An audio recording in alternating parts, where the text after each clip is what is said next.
Hello everyone, and welcome back to the channel. In today's video, I'll be teaching you guys how to connect your Pipedrive account to your Google Sheets account using Zapier. So without further ado, let's dive right in. So to actually do this is quite simple, and we're going to need three things open, being our Google account, as this is actually tied to Google Sheets, our Pipedrive account, as you can see here, here's what the dashboard looks like, as well as your Zapier account. And the idea is once you have all three accounts logged in, you're going to head over to Zapier to actually make the connection between these three applications.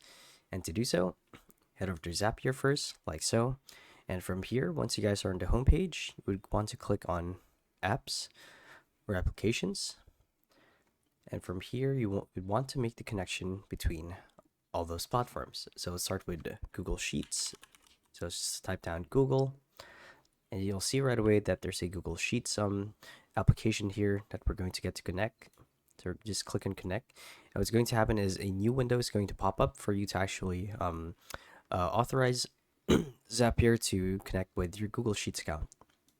So I'm just going to select my account, click on allow, and that should be good.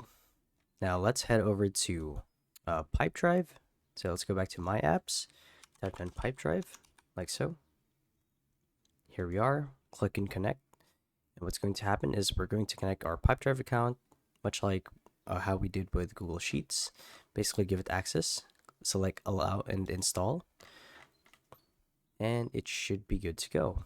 Now you guys will see that if I go back to Pipedrive, I should have the integration here for Zapier, no problem.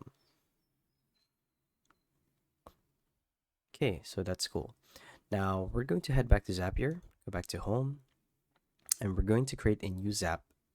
And from here, I'm going to click on create, click on Zap. We're going to basically automate the process. So the trigger is going to be Pipedrive. Let's actually wait for it to load. Here we are. And the event, we're going to choose new activity, basically. Just like that. And the action for this, we're going to choose Google Sheets. So it will basically redirect us whenever something happens, or a development happens, or an engagement happens over at Pipedrive. It will redirect the user to Google Sheets. And once you guys are done and you've fully configured all of the properties and the behavior, like let's say it will create a new spreadsheet row, for example. Click and continue, publish, and you guys should be done. So yeah, that's the video. So thank you for watching, and we'll see you in the next one. Bye bye.